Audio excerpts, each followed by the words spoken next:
Je vous propose aujourd'hui de découvrir le diagramme de Gantt. On peut définir le diagramme de Gantt comme un outil de visualisation des diverses tâches d'un projet. Ce diagramme détermine en effet les dates de réalisation de chaque tâche et leur ordonnancement. Il définit les rôles des différents acteurs à partir des tâches à réaliser. Il met en évidence visuellement tout retard afin de pouvoir trouver des hypothèses de correction. C'est donc un outil de planification. Imaginons un projet qui nous a permis de lister 8 tâches à réaliser de A à H, avec leur durée en jours. La colonne des tâches antérieures met en relation certaines tâches. A et D n'ont pas de tâches antérieures. B et E seront réalisées après que la tâche A soit terminée. B sera la tâche antérieure à C, C sera la tâche antérieure à F, E et F devront être réalisés avant le début de la tâche G, et G sera la tâche antérieure à H. On peut, avant de réaliser le diagramme de Gantt, ajouter une colonne de tâches postérieures. B et E sont postérieures à la tâche A, puisqu'elles ne pourront être effectuées qu'une fois que la tâche A sera terminée.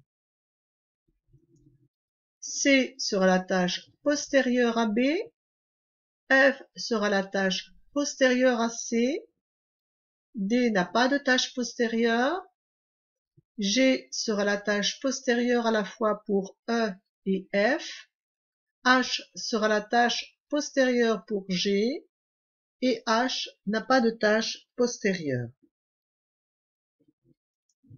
Passons maintenant à la réalisation du diagramme de Gantt. Un diagramme de Gantt affiche une ligne du temps, ici de 1 à 15, et une colonne des tâches de A à H. La tâche A et la tâche D n'ont pas de tâche antérieure et donc débuteront le premier jour.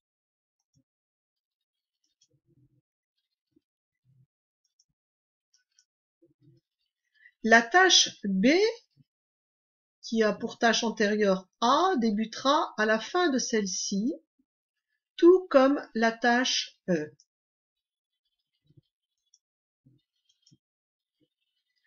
La tâche C débutera à la fin de la tâche B.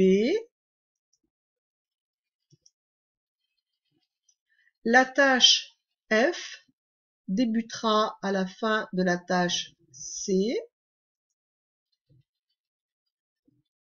Enfin, la tâche G, qui a pour tâche antérieure E et F, devra débuter à la fin de celle qui est la plus avancée dans le projet.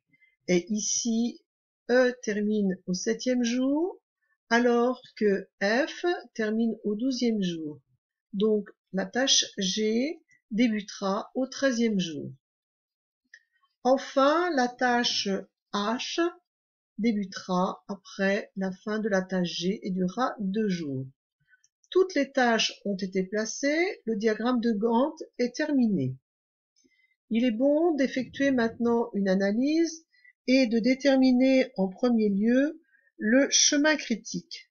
Ce chemin est le lien entre la première et la dernière tâche et il précise surtout les tâches qui ne supporteront pas de retard sous peine de décaler la fin du projet. Voici le chemin critique pour ce projet. En effet, par exemple, si la tâche C prend du retard, la tâche F qui débute après sera d'autant décalée. Dans l'analyse, on peut également calculer la marge libre de certaines actions, de certaines activités. La tâche D, qui dure 4 jours mais n'a pas de tâche postérieur peut être donc décalé jusqu'au 12e jour, de façon à avoir ces 4 jours avant la fin du projet. Quant à la tâche E, qui dure 4 jours, mais qui doit être réalisée avant la tâche G, elle ne disposera que d'une seule semaine de marge. Une fois le diagramme terminé, la dernière analyse, bien sûr, consiste à calculer la durée du projet. Donc le projet de la tâche A à la fin de la tâche H durera 15 jours ici.